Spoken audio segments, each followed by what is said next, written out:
di tengah badan kalau bolo tengah badan luas tiada batik. Nak meeting nak kira cara lagi pada masalah ni tekan ni pula play. Dalam wayang kulit, umur saya dalam 20 lebih lah sampai ke sekarang. Saya belajar berguru wayang kulit.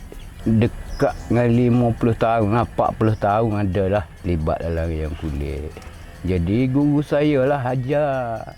Nama dia Yusuf bin Awamat. Dengan cerita, dengan ajar nama wayang kulit macam tu lah. Kampung Bukit Kenok Jertih Besut Terengganu. Guru yang mula-mula.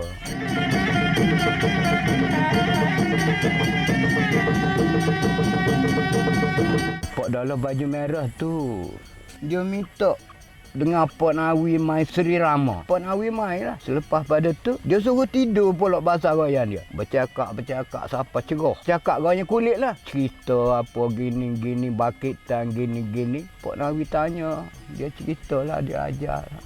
Dia kata, adik Wi boleh. Lepas tu, Pak Nawi pun mengaku guru lah dengan dia. Kalau belah tu niat hatimu, tak apalah aku suruh kamu.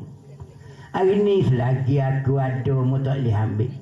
Jika kecuali aku mati di kaki tanganmu, baru mu boleh ambil gambar foto kata warna tu.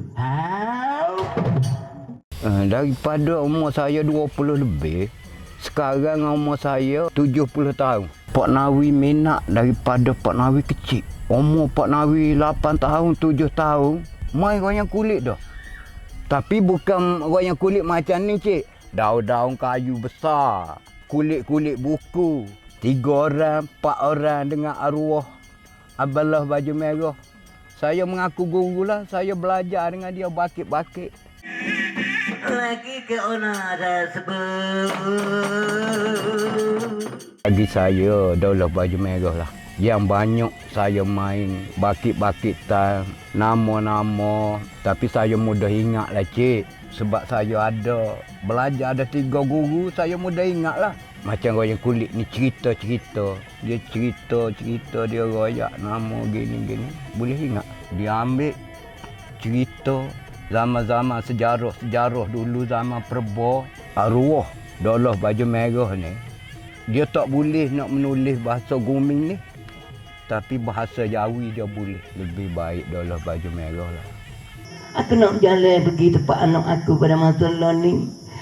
Nak berjalan pergilah juga tempat anak nak mengajak demi kau putih. Lagi baik juga siapa lagi.